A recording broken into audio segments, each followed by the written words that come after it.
बिस्मिल्लाहिर्रहमानिर्रहीम। अस्सलाम वालेकुम students, welcome to my channel. Students, आज हम अपना पहला लेक्चर स्टार्ट करने जा रहे हैं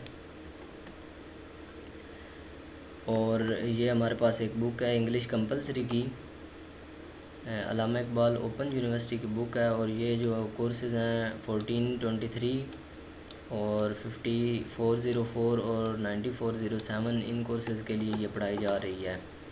और ये हमारे पास जो डिग्रीज़ हैं बीए, बीएससी, बीएड और एसोसिएट डिग्रीज़ वगैरह के लिए जो ये बुक है वो अल्लामा इकबाल ओपन यूनिवर्सिटी की तरफ से पढ़ाई जा रही है। तो स्टूडेंट्स, आज हम अपना पहला लेक्चर स्टार्ट करते हैं पहले चैप्टर से। तो सबसे पहले हम इस यूनिट में देख लेते हैं कि इसके ऑब्जेक्टिव्स क्या हैं। यूनिट नंबर 1 में से हमने क्या क्या चीज़ें पढ़नी हैं और क्या क्या चीज़ें इसमें शामिल हैं।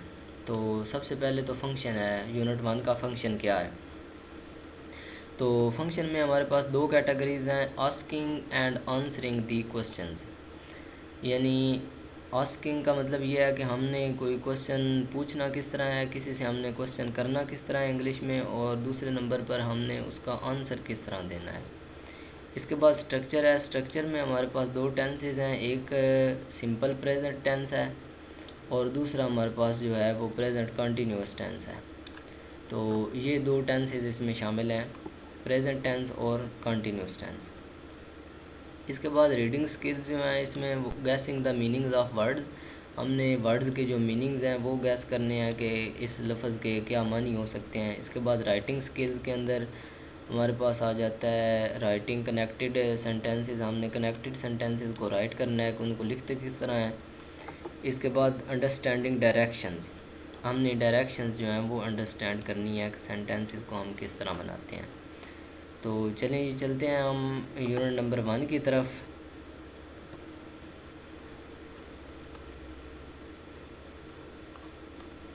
जी, तो ये हमारे पास यूनिट 1 हमारा स्टार्ट हो रहा है यहाँ से, यूनिट नंबर 1। तो सबसे पहला हमने इसका फंक्शन पढ़ा है, तो फंक्शन के बारे में ही पढ़ते हैं। Asking and answering questions, questions किस तरह पूछने हैं और क्वेश्चंस को आंसर किस तरह करना है। तो सबसे पहले उसने एक डायलॉग यहाँ पे लिखा हुआ है, a young man Yasir has been stopped for over speeding. कि एक कोई नौजवान आदमी है यासिर, वो कार की ड्राइविंग कर रहा है और ओवर स्पीडिंग की वजह से, मतलब वो तेज़ रफ्तारी से कार चला रहा था जिसकी वजह से उसको रोक लिया गया। A policeman is asking him some questions. एक पुलिस वाला है जो उससे कुछ सवालात कर रहा है। Listen to the conversation between them on your cassette recorder. कि आप जो है वो अपने कैसेट रिकॉर्डर में उनकी बातें रिकॉर्ड हो गई हैं और वो आप सुन रहे हैं कि वो किस तरह सवाल जवाब करते हैं एक दूसरे से। तो यहाँ से हमारे पास ये जो डायलॉग है हमारा स्टार्ट हो रहा है। सबसे पहले पुलिस मैन है। पुलिस मैन कहता है जी, may I know your name please sir. यानी पुलिस मैन उससे पूछता है कि सर जनाब, मेहरबानी फरमा कर क्या आप मुझे अपना नाम बताएंगे या क्या मैं आपका नाम जान सकता हूँ। तो यासर आगे से कहता है व्हाट, मतलब उसको उसका क्वेश्चन समझ नहीं आया, तो आगे से वो रिएक्शन दे रहा है व्हाट, यानी क्या, आपने क्या पूछा है। तो इसके बाद पी, ये जो पी है या पी ओ बाज़ बुक्स में लिखा हुआ है, यहाँ पे ओ भी लिखा हुआ है। तो ये एब्रीविएशन है इसके लिए, पुलिस मैन के लिए, क्योंकि पुलिस मैन पी से स्टार्ट हो रहा है इसलिए उसने पी से शो कर दिया। तो पुलिस मैन कहता है योर नेम प्लीज़, कि आप अपना नाम बताएं सर जी। तो इसके बाद आगे उसने वाई लिखा है। वाई जो है वो यासर को रिप्रेजेंट कर रहा है, यानी जहाँ पे वाई होगा इसका मतलब है यासर बोल रहा है आगे से। तो यासर ने कहा ओ यस, यासर मलिक, जी जी मेरा नाम यासर मलिक है। इसके बाद पुलिस मैन दोबारा सवाल पूछता है कि एंड योर एड्रेस, और आपका पता क्या है, आपका घर कहाँ है। तो यासर आगे से फिर कहता है हूँ, यानी उसको फिर उसका क्वेश्चन जो है वो पुलिस मैन का समझ नहीं आया। तो इसके बाद पुलिस मैन फिर उससे दोबारा वही क्वेश्चन पूछता है, रिपीट करता है your address sir, where do you live, कि आप कहाँ रहते हैं। तो इसके बाद वो कहता है ओ 45 मार्गला रोड, कि मैं 45 मार्गला रोड पे रहता हूँ। इसके बाद जनाब and your age, how old are you. उसके बाद वो पूछता है कि आपकी एज क्या है, आप कितनी उम्र के हैं या कितने साल आपकी एज है। तो इसके बाद आगे नेक्स्ट जो है वो यासर उसको आंसर देता है 21 के मेरी उम्र जो है वो 21 है। इसके बाद पुलिस मैन का अगला सवाल है have you got your driving licence sir, कि क्या आपने अपना ड्राइविंग लाइसेंस लिया हुआ है या आपके पास अपना ड्राइविंग लाइसेंस है। तो यासर कहता है no not at the moment, नहीं इस वक्त तो मेरे पास नहीं है। एट द मोमेंट का मतलब है इस लम्हे यानी इस वक्त। Can I bring it to the police station later, क्या मैं इसको बाद में पुलिस स्टेशन में ला सकता हूँ, पेश कर सकता हूँ। इट्स एट होम, कि वो घर पड़ा हुआ है, यानी मेरा लाइसेंस जो है वो इस वक्त मेरे पास मौजूद नहीं है, वो घर पड़ा हुआ है। तो इसके बाद पुलिस मैन कहता है कि सर्टनली सर, यकीनन जनाब। What make is this car, अब ये नेक्स्ट क्वेश्चन उसने एक और पूछा है कि what make is this car, यानी ये जो कार है इसका मॉडल क्या है। हम मतलब मॉडल हमने बताना, हम कहते हैं ना कि सॉरी मॉडल नहीं, कि ये कार किस कंपनी की बनी है। लिखा होता है ना मेड इन पाकिस्तान या मेड इन चाइना या जो भी होता है। तो यानी ये किस कंपनी की बनी हुई है। तो यासर कहता है इट्स आ टोयोटा करोला, कि ये एक टोयोटा करोला है। इसके बाद नेक्स्ट क्वेश्चन है and what year is it, कि वो किस साल में बनी है, क्या उसका मॉडल है। तो आगे से वो आंसर देता है 2006, कि 2006 में बनी है। तो how long have you been driving, आपने कितना अरसा ड्राइविंग की या कितनी लंबी ड्राइविंग की। तो मतलब आपका एक्सपीरियंस कितना है ड्राइविंग का, आप कब से ड्राइविंग कर रहे हैं, इसका मतलब ये है how long have you driving. तो यासिर कहता है अबाउट 5 ईयर्स, के मैं 5 साल से ड्राइविंग कर रहा हूँ। Have you ever been stopped by the policeman, क्या कभी पुलिस ने आपको पहले कभी रोका है। तो नो नेवर, यासिर कहता है कि नहीं जनाब, मैं पहले मुझे कभी किसी पुलिस मैन ने नहीं रोका। इसके बाद let's repeat the questions that the police man asked Yasir, ये वही क्वेश्चंस हैं जो यासिर से पुलिस मैन ने पूछे हैं और वो उसको रिपीट कर रहा है। तो ये जस्ट रिपीटिशन है क्वेश्चंस की। May I know your name please sir, क्या मैं आपका नाम जान सकता हूँ। तो ये इसके बाद उसने क्वेश्चन पूछा था योर नेम प्लीज़, जब यासिर को समझ नहीं आई थी तो उसने दोबारा ये क्वेश्चन रिपीट किया था। And your address where do you live, ये भी वही क्वेश्चन है। इसके बाद योर एज पूछी है, फिर लाइसेंस के बारे में पूछा है, फिर कार जो है वो किस कंपनी की है, फिर उसका मॉडल, और how long have you been. तो ये रिपीट करने का क्वेश्चन मकसद ये है कि आप इसको दोबारा खुद से पढ़ें और पढ़ के डायलॉग के बगैर इसको समझें, कि यानी डायलॉग में तो हमें पता चल जाता है ना कि एक ने ये सवाल किया है तो आगे उसने ये जवाब दिया होगा। तो यहाँ पे आप इसको गैस करें कि इन क्वेश्चंस के जो हैं वो क्या मीनिंग्स बन सकते हैं या क्या इनकी ट्रांसलेशन बन सकती है। इसके बाद हमारे पास क्वेश्चंस आ जाते हैं। There are many ways of asking questions, question पूछने के कई सारे तरीके हैं in English, but the most frequently used questions asked in English language begin with letters WH, के ज़्यादातर जो मोस्ट फ्रिक्वेंटली यूज्ड होते हैं, जो क्वेश्चन पूछे जाते हैं वो WH से स्टार्ट होते हैं। Except the question word how, सिर्फ हाउ जो है ये भी एक क्वेश्चन वर्ड है, इसके अलावा बाकी ज़्यादातर जो हैं वो WH से शुरू होते हैं। To ask question WH question correctly in English we must put the WH word in front, के बेहतर तौर पर या सही तौर पर इंग्लिश में WH क्वेश्चन इस्तेमाल करने के लिए, क्वेश्चन पूछने के लिए WH वर्ड को हम फ्रंट में लिखते हैं यानी शुरू में लिखते हैं। Read the examples of WH, अब ये WH क्वेश्चन की कुछ नीचे एग्जाम्पल्स उसने दिए हैं। अब देखें स्टूडेंट्स, ये वैन WH से स्टार्ट हो रहा है, ज़ाहिर बात है WH वर्ड वाला क्वेश्चन है और ये वैन जो है वो क्वेश्चन वर्ड है। और वैन का मतलब होता है कब, यानी ये टाइम को शो कर रहा है कि कब, किस वक्त, किस टाइम। तो नीचे उसने उसकी एग्जांपल लिखी है when did they go to Peshawar, कि वो कब पेशावर गए, यानी इसमें टाइम पूछा गया है तो इसका आंसर है जी लास्ट ईयर, यानी वो पिछले साल पेशावर गए।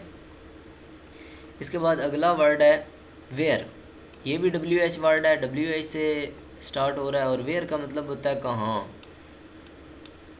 यानी ये जगह को, प्लेस को शो कर रहा है। तो इसमें प्लेस का ज़िक्र है, यानी जगह कौन सी, किस जगह पर गए, कहाँ गए।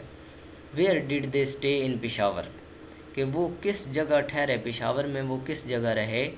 इन अ गेस्ट हाउस, इसका आंसर बनेगा कि वो एक गेस्ट हाउस में रहे या जहाँ भी रहे, सो व्हाट, कुछ भी हो सकता है। तो इसके बाद है वाई। अब वाई जो है, वाई का मतलब होता है क्यों, यानी ये रीज़न है, इसमें वजह पूछी गई है कि ऐसा क्यों हुआ। Why did they go to Peshawar, यानी वो पेशावर क्यों गए। अब ये भी क्वेश्चन वर्ड है, ये भी सवाल बन जाता है। Because they wanted to visit some old friends, ये उसका आंसर है कि क्योंकि वो अपने कुछ पुराने दोस्तों को मिलना चाहते थे। अच्छा, इसके बाद व्हाट, ये भी एक क्वेश्चन वर्ड है, WH वाला क्वेश्चन वर्ड है। और व्हाट का मतलब होता है क्या, ऑब्जेक्ट है, मतलब क्या। What did they buy from Peshawar, उन्होंने पेशावर से क्या ख़रीदा, या उन्होंने पेशावर में क्या खाया वो। और इस तरह के और कई क्वेश्चन बन सकते हैं व्हाट के। Some beautiful brass and copper items, ये उन्होंने वहाँ पे ख़रीदी। इसके बाद विच, ये भी एक क्वेश्चन वर्ड है, WH वाला है। विच का मतलब होता है कौन। अब इसमें चॉइस ऑफ टू है, सॉरी विच का मतलब कौन नहीं, विच का मतलब होता है यहाँ पे आपने चॉइस करनी है कि कौन सी चीज़। तो विच item did she like best, कि वो कौन सी चीज़ जो है वो सबसे ज़्यादा पसंद करती है। तो मतलब यहाँ पे चॉइस आ जाती है कि विच थिंग, कौन सी चीज़, कौन सा आदमी, कौन सा काम। तो इस किस्म का, ये इस किस्म के क्वेश्चन जो हैं वो विच से हम पूछते हैं, कौन सी चीज़। The one that's made of copper, जो कॉपर की बनी हुई है वो उसको ज़्यादा पसंद है। तो ये उसका आंसर, उसने जस्ट एक एग्जांपल दी है। इसके बाद है हुज़। हुज़ का मतलब है किस की, किस आदमी की, किस मर्द की, औरत की, या किस की मलकियत। ये पोजेशन को ज़ाहिर करता है, किस की। तो who's bag was the heaviest, किस का बैग सबसे भारी था। तो ये हमारे पास एक पोजेशन को, मलकियत को शो कर रहा है। जमाल, यानी जमाल का बैग सबसे भारी था। इसके बाद है होम। अब ये भी किसी पर्सन को शो करता है। होम यानी किस आदमी को, या कौन आदमी। होम डिड दे मीट, किस आदमी से वो मिले। यहाँ पे होम का मतलब है किस आदमी से या किस से। तो यहाँ पे भी पर्सन या पर्सन्स एक भी हो सकता है, ज़्यादा भी हो सकते हैं, उनको शो करता है। दी दुर्रानी, यानी वो दुर्रानी को मिले। इसके बाद है हु, कौन। ये भी पर्सन है, पर्सन के लिए इस्तेमाल होता है हु, यानी कौन, कौन शख्स। Who took there order at the restaurant, restaurant में या होटल में उनका ऑर्डर किसने लिया, किस आदमी ने, कौन शख्स था जिसने उनका ऑर्डर लिया। दी वेटर, यानी वो वेटर था जिसने उसका ऑर्डर लिया। तो ये जस्ट उसने एक आंसर लिखा हुआ है एग्जाम्पल के लिए। तो मतलब आपको ये समझना है कि ये क्वेश्चन वर्ड जो हैं वो किस तरह इस्तेमाल हो रहे हैं। हाउ, हाउ जो है वो मैनर है, यानी कैसे, कोई काम किस तरह हुआ है, कैसे हुआ है। How did they travel to Peshawar, वो उन्होंने पेशावर का सफ़र किस तरह तय किया, कैसे तय किया। बाय कार, यानी वो कार के ज़रिए पेशावर गए। अच्छा जी, इसके बाद नीचे ये कुछ क्वेश्चन है, ये आपने खुद ही ट्राई करने हैं। मैं थोड़ा बहुत हिंट आपको दे देता हूँ। व्हाट इज़ योर नेम, आपका नाम क्या है। आपने सिंपल अपना नेम भी लिख सकते हैं, या माई नेम इज़ फ़लाँ, आप वो भी लिख सकते हैं। इसके बाद है can you spell your name, आप क्या अपने नाम के स्पेलिंग लिख सकते हैं। तो यहाँ पे आप लिखेंगे यस, और फिर आप अपने नाम का स्पेलिंग लिख देंगे। इसके बाद वेयर आर यू फ्राम, आप कहाँ से बिलोंग करते हैं, या आप कहाँ रहते हैं, कहाँ से हैं। तो यहाँ पे आप अपना घर का पता लिखेंगे, एड्रेस लिखेंगे। इसके बाद वेयर डू यू लिव, आप कहाँ रहते हैं, यहाँ पे भी मतलब वो घर का पता है। यहाँ पे सिटी का नाम लिख दीजिएगा कि मैं किस शहर से हूँ, और यहाँ पर पता लिख दीजिएगा। तो इसमें कोई इशू नहीं है। व्हाट इज़ योर एड्रेस, ये भी वही बात है, एड्रेस है, यहाँ पे भी पता आपने लिखना है। व्हाट्स योर फ़ोन नंबर, तो ये सिंपल क्वेश्चन है, व्हाट के साथ स्टार्ट हो रहे हैं। इसके बाद है व्हाट डू यू डू, आप क्या करते हैं। आर यू मैरिड, क्या आप शादीशुदा हैं। Have you got any children, how many. Have you got any children, अब इसमें दो क्वेश्चन है। Have you got any children, क्या आपके बच्चे हैं, कि मतलब क्या आपकी औलाद है, बेटा या बेटी हैं। हाउ मैनी, अगर हैं तो फिर कितने हैं, तो ये आपने बताना है। इसके बाद tell me about your family, family के बारे में बताएं कि फैमिली आपकी कैसी है। My family is not so big, we are 4, 5 या 6 मेंबर्स। तो इस तरह आप फैमिली के बारे में 1-2 सेंटेंसेस लिख देना। Do you live in a house और अ फ्लैट, क्या आप हाउस में रहते हैं, घर में रहते हैं, या फ्लैट लिया हुआ है आपने। कैन यू डिस्क्राइब इट, क्या आप उसको बयान कर सकते हैं कि आपका घर या फ्लैट जो है वो किस तरह का है। तो 1-2 लाइनें आपने घर के मतलब लिख देनी है। मेरा घर खुला कुशादा है और इसमें इतने कमरे हैं, ये वो। इसके बाद what time is it, time क्या हुआ है, वक्त पूछा गया है, आपने वक्त बताना है।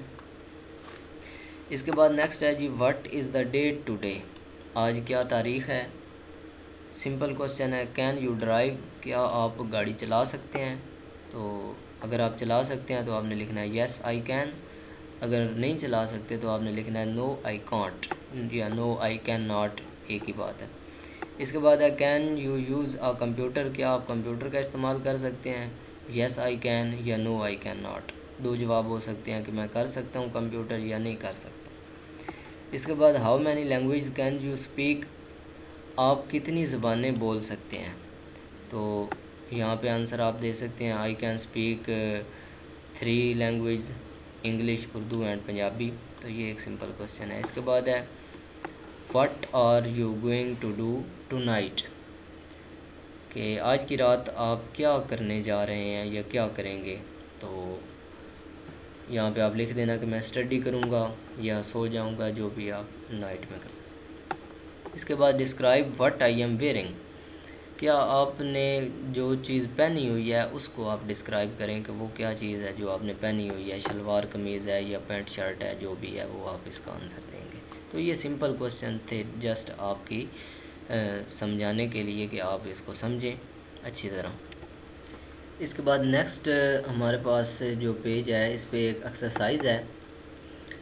Mrs Siddiqui has just heard that her grandson is going to get married in a few days,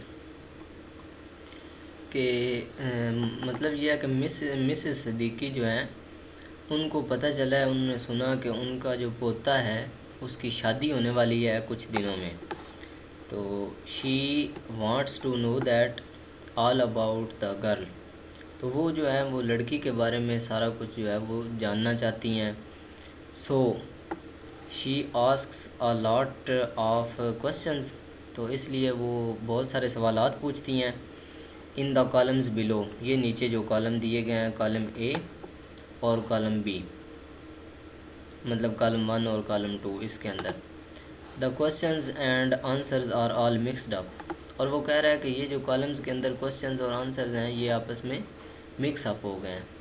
तो आपने ये बताना है कि ये कौन कौन सा कॉलम किस किस कॉलम को मैच करेगा। तो चलें जी देखते हैं हम अपने कॉलम्स को। Can you match the questions given in column 1 with the correct answers in the column 2, कि आपने कॉलम 1 जो है उसके क्वेश्चंस जो हैं उनको आपने कॉलम 2 वाले आंसर्स जो हैं सही सही उनके साथ मैच करवाना है। तो हम देखते हैं पहला किसके साथ मैच होगा। हमारे पास है व्हाट्स हर नेम, उसका नाम क्या है, यानी वो जो दुल्हन है उसका नाम क्या है। तो आप यहाँ से ढूंढेंगे जो नाम होगा वो इसका आंसर होगा। तो ये सलमा लिखा हुआ है हमें नज़र आ रहा है एफ़ पे, सलमा। तो ये पहले क्वेश्चन को आपने सलमा के साथ मैच करना है क्योंकि ये नाम है, तो उसका नाम क्या है, सलमा। इसके बाद हमारे पास दूसरा क्वेश्चन है वेयर डज़ शी लिव, वो कहाँ रहती है। तो अब हमें यहाँ से कोई इस किस्म का आंसर ढूंढना होगा जिसमें किसी जगह का नाम लिखा हुआ है। तो ये हमारे पास जे में जो आंसर आ रहा है इन पेशावर, ये इसका आंसर हो सकता है। दूसरे का मतलब वो पेशावर में रहती है, तो इसको आपने जे के साथ मिला देना है। इसके बाद हमारे पास नेक्स्ट क्वेश्चन है हाउ ओल्ड इज़ शी, कि उसकी उम्र कितनी है, वो कितने साल की है। तो ये हमारे पास इसका आंसर हमें नज़र आ रहा है 20, कि वो 20 साल की है, तो यही इसका आंसर हो सकता है करेक्ट जो है। इसके बाद नेक्स्ट है हैज़ शी फिनिश्ड कॉलेज, क्या उसने कॉलेज जो है वो ख़त्म कर लिया हुआ है, मतलब कॉलेज जो है उसने पढ़ लिया हुआ है कॉलेज से। तो इसका आंसर क्या हो सकता है, यहाँ से हम ढूंढेंगे तो यस शी हैज़, ये हो सकता है कि जी हाँ उसने अपना कॉलेज जो है वो ख़त्म कर लिया हुआ है। इसके बाद हमारे पास नेक्स्ट क्वेश्चन है what does her father do, उसका बाप क्या करता है। तो इसका आंसर हमारे पास ये है ही इज़ एन इंजीनियर, उसका बाप जो है वो एक इंजीनियर है, तो इस क्वेश्चन का यही आंसर हो सकता है। Does she have any brothers, क्या उसके कोई भाई हैं, तो इसका आंसर ये हो सकता है यस 3, जी हाँ उसके 3 ब्रदर हैं, 3 भाई हैं। इसके बाद इज़ शी प्रिटी, क्या वो प्यारी है, तो इसका आंसर ये हो सकता है मेरे ख्याल में सी वाला जो है, I think she is very beautiful. इसके बाद नेक्स्ट क्वेश्चन है डज़ शी स्पीक उर्दू, क्या वो उर्दू बोल सकती है, तो इसका आंसर हमारे पास ये ए पे नज़र आ रहा है ऑफ कोर्स शी डज़, जी हाँ वो बोल सकती है। इसके बाद what does she look like, वो किस तरह दिखाई देती है, उसका हुलिया कैसा है, मतलब उसकी शक्ल व सूरत कैसी है। तो इसका आंसर ये डी वाला है, शी इज़ टॉल स्लेंडर और she has long black hair large brown eyes and a beautiful smile, तो ये इस किस्म की वो दिखाई देती है। इसके बाद will she come and live in Lahore, क्या वो आकर लाहौर में रहेगी, तो इसका आंसर ये बनता है हमारे पास जी वाला, of course she will live here, कि वो यहाँ पे लाहौर में रहेगी। तो ये इस तरह से कॉलम जो है वो आपने मैच करना है। इसके बाद कॉलम्स मैच करने के बाद what questions will you ask to get the following answer, ये नीचे उसने कुछ आंसर दिए हैं, तो आपने खुद से यहाँ से सोचना है कि इनके क्वेश्चंस क्या हो सकते हैं। तो सबसे पहला आंसर है सलमा, तो ये एक नेम है, तो ज़ाहिर बात है ये ऊपर भी उसने यहाँ पे भी ये क्वेश्चन पूछा हुआ है व्हाट इज़ योर नेम, कि तुम्हारा नाम क्या है, तो इसका क्वेश्चन यही हो सकता है। तो यहाँ पे आपने लिखना है व्हाट इज़ योर नेम। इसके बाद है इन पेशावर, यानी प्लेस आ गई है, तो ऊपर भी उसने यही क्वेश्चन पूछा हुआ है, इन पेशावर वाला आंसर जो है वो किस क्वेश्चन का है, तो वेयर डज़ शी लिव, वो कहाँ रहती है, तो यहाँ पे आपने वो वाला क्वेश्चन लिख देना है। तो ये सारे वही रिपीटेड क्वेश्चन है। ये एज है, व्हाट इज़ हर एज, या हाउ ओल्ड इज़ शी। इसके बाद yes she has finished the college, तो जी हाँ उसने कॉलेज जो है वो ख़त्म कर लिया है, तो इसका ये चौथा क्वेश्चन है हैज़ शी फिनिश्ड कॉलेज, तो ये आपने लिख लेना है। इसके बाद ही इज़ एन इंजीनियर, तो ये आपको पता है, उसको उसने बताया कि उसका बाप क्या है, तो आगे से आंसर था कि उसका बाप एक इंजीनियर है। तो इसका क्वेश्चन जो है वो ये है कि what does her father do. इसके बाद यस 3 ब्रदर्स, तो इसका क्वेश्चन था क्या उसका कोई भाई है, तो ये भी आप लिख लेंगे शी इज़ वेरी ब्यूटीफुल। तो इसका भी क्वेश्चन था इज़ शी प्रिटी, क्या वो प्यारी है। तो इसके बाद उससे पूछा गया क्या वो उर्दू बोल सकती है। इसके बाद she will come and live in Lahore, क्या वो लाहौर में आकर रहेगी, उस वाला वो वाला क्वेश्चन आपने लिख लेना है।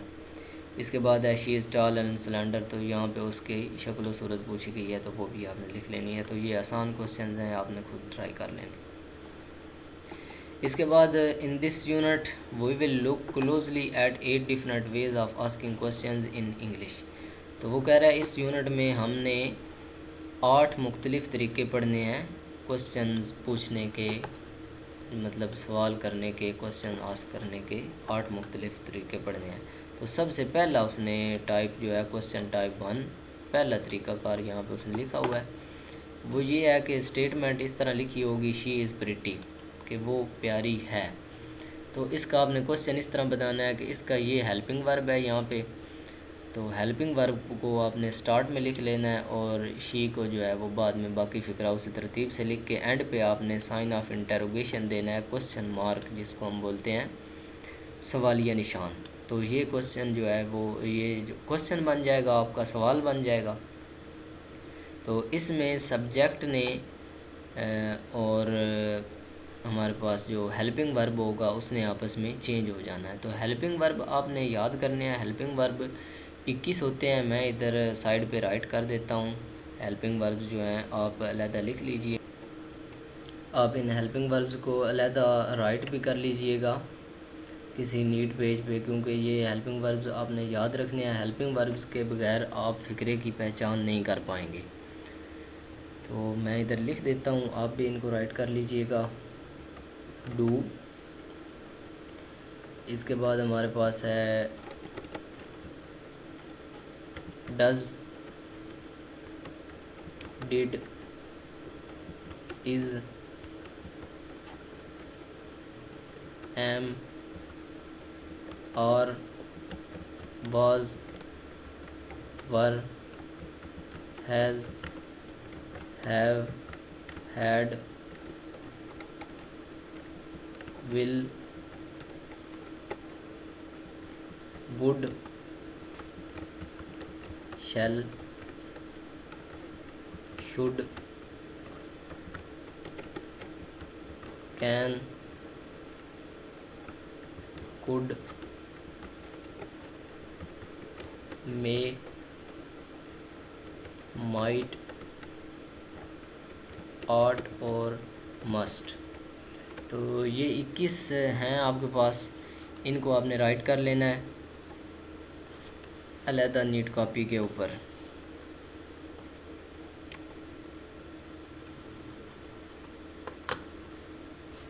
जी, तो इसके बाद हमारे पास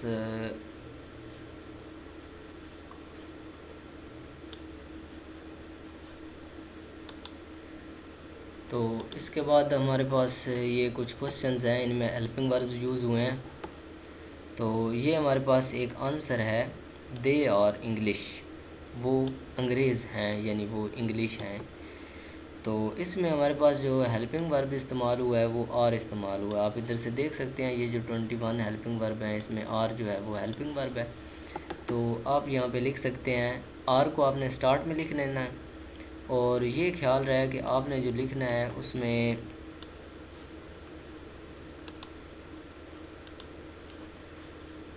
तो इसमें आपने आर को स्टार्ट में निकाल लेना है। जो भी हेल्पिंग वर्ब होगा आपने उसको शुरू में लगा लेना है। तो यहाँ पे हमारे पास आर जो है वो शुरू में आ जाएगा, आर को आपने स्टार्ट में लिख देना है। और ये ख्याल रहे पंक्चुएशन का आपने ख़ास ख्याल रखना है। आर जब शुरू में आएगा तो इसका के ए कैपिटल हो जाएगा, क्योंकि जो भी हम फ़िक्रे के शुरू में जो भी वर्ड लिखते हैं उसका पहला लफ्ज़ जो होता है वो कैपिटल होता है।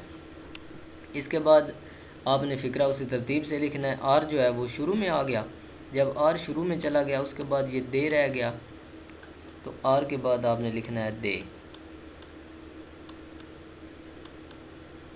दे लिख लिया। अब दे का आपने टी जो है वो बड़ा नहीं लिखना, क्योंकि दे दरमियान में आ गया है, पहले शुरू में था इसलिए इसका टी कैपिटल था। अब इसका टी कैपिटल नहीं होगा, स्मॉल होगा, क्योंकि ये फ़िक्रे के शुरू में है। इसके बाद आपके पास इंग्लिश है तो इंग्लिश को आपने उसी तरह इंग्लिश लिख देना है। अब इंग्लिश का ई जो है वो कैपिटल ही रहना है, क्योंकि इंग्लिश तो एक प्रॉपर नाउन है। प्रॉपर नाउन जो होते हैं उनको हम कैपिटल रूप से ही शुरू करते हैं। आर दे इंग्लिश, इसके बाद उसने ये क्वेश्चन मार्क खुद उसने लगाया हुआ है, आपको लगाने की ज़रूरत नहीं है, वैसे आप इधर लगा दें तो गलती नहीं है। तो इस तरह आपने ये क्वेश्चन बनाना है। इसके बाद आपके पास है जी, अंजुम वाज हेयर, अंजुम यहाँ था। तो अब इसमें वाज हेल्पिंग वर्ब है, आप पीछे अपने टेबल में से देख सकते हैं वाज जो है वो हेल्पिंग वर्ब है। तो वाज को आपने स्टार्ट में निकाल लेना है और ये ख्याल रखना है कि वाज का आपने डब्ल्यू जो है वो कैपिटल लिखना है। ठीक हो गया। इसके बाद अंजुम, ये एक नाम है, वाज के बाद आपने अंजुम लिखना है और ये एक नाम है, प्रॉपर नाउन है, तो आपने अंजुम का ए भी बड़ा ही लिखना है क्यों फ़िक्रे में शुरू में बेशक आ गया, लेकिन ये प्रॉपर नाउन है तो प्रॉपर नाउन का हम जो है वो पहला लफ्ज़ बड़ा ही लिखते हैं। इसके बाद हेयर जो है, हेयर को इसी तरह आपने हेयर लिख देना है और आगे आपने क्वेश्चन मार्क लिख देना है, साइन ऑफ इंटररोगेशन। ये भी सवाल बन जाएगा, वाज अंजुम हेयर, क्या अंजुम यहाँ था। इसके बाद है दे वर एट होम, वो घर पर थे। तो इसका सवाल ये बनेगा क्या वो घर पर थे, तो आपने ये वर जो है इसका हेल्पिंग वर्ब है तो वर को आपने शुरू में निकाल लेना है। वर का डब्ल्यू आपने बड़ा लिखना है, इसके बाद दे का टी जो है वो छोटा लिखना है, फिर इसके बाद एट लिखना है, एट भी उसी तरह ए छोटा और होम एच छोटा और आगे सवालिया निशान लगा दें। इसके बाद है जी Salima was the best student, Salima जो है वो बेहतरीन तालिबा थी। तो वाज आपने शुरू में लगा लेना है, वाज का डब्ल्यू आपको पता है आपने बड़ा लिखना है। इसके बाद सलीमा, अब ये जो रूल्स हैं ये आपने असूल जो हैं वो ध्यान से सुनने हैं और इनको ज़हन में रखना है। सलीमा जो है वो नाम है, पीछे हमारे पास ये अंजुम आया था, ये भी नाम था तो हमने उसका भी ए बड़ा लिखा था, तो सलीमा का भी एस आपने कैपिटल लिखना है, स्मॉल नहीं लिखना। इसके बाद डी इसका छोटा ही होगा टी, और बेस्ट स्टूडेंट बाकी ये सेम उसी तरह इनके जिस तरह ये स्मॉल लिखे हुए हैं इसी तरह स्मॉल ही लिखे होंगे। इसके बाद आई एम फ्रॉम पाकिस्तान, अब इसमें एम जो है वो हेल्पिंग वर्ब है, उसने साथ साथ हेल्पिंग वर्ब को बोल्ड भी किया हुआ है, ये उसने ना गाढ़े किए हुए हैं ताकि आपको पहचान हो सके कि ये हेल्पिंग वर्ब है। तो एम आपने शुरू में लगाना है, एम का ए बड़ा होगा क्योंकि पहला लफ्ज़ तो हमेशा आपने कैपिटल लिखना है। इसके बाद आई है, आई लगाना है आपने, तो आई जो है ये भी एक रूल है इसका पंक्चुएशन का कि आई जो है वो प्रोनाउन के तौर पर जहाँ पे भी आएगा वो आपने कैपिटल लिखना है। आई दरमियान में आए, आई शुरू में आए, आई एंड पे आए, जब अकेला आएगा प्रोनाउन के तौर पे आएगा तो इसको आपने कैपिटल हमेशा रखना है, ये आपने याद रखना है। एम आई हो गया। इसके बाद फ्राम, फ्राम का उसी तरह एफ़ छोटा लिखेंगे और इसके बाद है जी पाकिस्तान, तो पाकिस्तान जो है वो प्रॉपर नाउन है तो पाकिस्तान का भी पी आपने कैपिटल लिखना है। इसके बाद आपने साइन ऑफ इंटरोगेशन लगा देना है। तो ये भी क्वेश्चन बन गया, क्या मैं पाकिस्तान से हूँ। इसके बाद क्वेश्चन टाइप 2 है। टाइप 2 क्वेश्चन हैं, इनमें शी हैज़ फिनिश्ड स्कूल, उसने स्कूल ख़त्म कर लिया है, मतलब उसने स्कूल की पढ़ाई जो है वो मुकम्मल कर ली है, इसका ये मतलब है।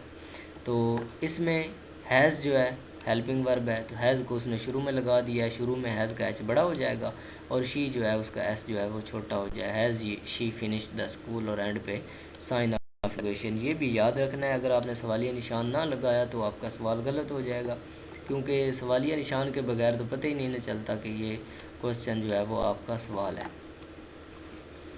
इसके बाद है दे कैन कम टुमारो, वो सुबह आ सकते हैं, तो कैन शुरू में आ गया, सी इसका बड़ा हो गया, कैन दे कम टुमारो। ठीक हो गया जी। इसके बाद this type of question is similar to type 1, ये जो क्वेश्चन है ये टाइप 1 से सिमिलर हैं, कुछ मिलते जुलते हैं। The subject of sentence she and they and the auxiliary और helping verbs has and can are reversed. इसमें तो जो हेल्पिंग वर्ब्स हैं उनको आपने रिवर्स कर दिया है इसके साथ सब्जेक्ट के साथ। अब हमारे पास आगे एक एक्सरसाइज आ रही है, form questions from the following answer by following the type 2 rules. अब टाइप 2 रूल से आपने ये जो हैं एग्जांपल्स जो हैं इनको आपने क्वेश्चंस बनाने हैं जी। तो हमारे पास पहला क्वेश्चन है, पहला तो बल्कि उसने एग्जांपल दी है, सॉल्व कर दिया, he can take it to station. तो आपने कैन जो है उसको शुरू में निकाल देना है, can he take it to the station, आगे आपने क्वेश्चन मार्क लगा देना है, तो ये क्वेश्चन बन जाएगा। इसके बाद हमारे पास दूसरा है will she come to Karachi, तो विल को आपने स्टार्ट में लगा देना है, शी कम टू कराची, तो ये क्वेश्चन बन जाएगा। विल का डब्ल्यू आपने बड़ा लिखना है और इसके बाद कराची जो है इसका के बड़ा लिखना है। इसके बाद है she has bought a new car, has शुरू में आ जाएगा, हैज़ का एच बड़ा हो जाएगा और has she bought a new car, she का एस जो है वो छोटा हो जाएगा, बाकी सारा फिक्रा उसी तरह होगा। इसके बाद दे विल गो फॉर हज दिस ईयर, वो इस साल हज पर जाएंगे, तो विल शुरू में आ जाएगा, स्टार्ट में विल, डब्ल्यू बड़ा हो जाएगा, इसके बाद दे का टी जो है वो स्मॉल हो जाएगा। गो फॉर हज, हज जो है वो एक प्रॉपर नाउन है तो इसका एच जो है वो बड़ा ही रहेगा। इसके बाद है अर्जुमन कैन टेल हर, तो कैन स्टार्ट में आ जाएगा, कैन का जो सी है वो बड़ा हो जाएगा। इसके बाद अर्जुमन जो है वो नाम है तो इसका ए भी आपने कैपिटल ही रखना है, बाकी सेम फिक्रा उसी तरह लिख के आपने साइन ऑफ इंटरोगेशन लगा देना है। तो ये सारे फिक्रे आपने कर लेने हैं। इसके बाद है टाइप 3 क्वेश्चंस। तो टाइप 3 क्वेश्चन जो हमारे पास हैं, टाइप 3 क्वेश्चंस थोड़े से डिफरेंट हैं पिछले क्वेश्चन से। ये वो क्वेश्चंस हैं जिनके अंदर हेल्पिंग वर्ब्स जो हैं वो इस्तेमाल नहीं हो रहा है। जो हमारे पास एच वर्ब्स हैं, हेल्पिंग वर्ब्स मतलब जो हैं वो इनके अंदर आपको नहीं दिखाई देंगे। तो हेल्पिंग वर्ब्स जिन फ़िक्रों के अंदर नहीं होंगे उनको हम किस तरह उनके क्वेश्चन बनाएंगे तो ये हम देखेंगे अपने नेक्स्ट लेक्चर में। तो तब तक आपने पिछले क्वेश्चंस की प्रैक्टिस करनी है, इंतहाई आसान है। जिनमें हेल्पिंग वर्ब्स होते हैं उन क्वेश्चंस को उन स्टेटमेंट्स को क्वेश्चन बनाने का जस्ट आपने यही याद रखना है कि आपने हेल्पिंग वर्ब को शुरू में ले आना है और बाकी फ़िक्रा जो है उसी तरतीब से लिखना है। और फिर जो उसकी पंक्चुएशन है वो डिस्टर्ब नहीं करनी। जब अगर आपने पंक्चुएशन डिस्टर्ब कर दी फिर भी आपका क्वेश्चन गलत हो जाएगा। तो ये जो साइन ऑफ इंटरोगेशन है, क्वेश्चन मार्क है, ये भी आपने याद रखना है, ये भी पंक्चुएशन के अंदर आता है। ये आप ना लगाएंगे तो फिर भी आपका क्वेश्चन जो है वो गलत हो जाएगा। तो इसके बाद क्वेश्चन जो टाइप 3 है वो हम नेक्स्ट लेक्चर में इंशाल्लाह देखेंगे। वो थोड़ी सी डिफरेंट है, वो आपको मैं अच्छे तरीके से इंशाल्लाह अगले लेक्चर में समझाऊंगा। तो तब तक अपना ख्याल रखिएगा। अल्लाह हाफिज़। Thanks for watching.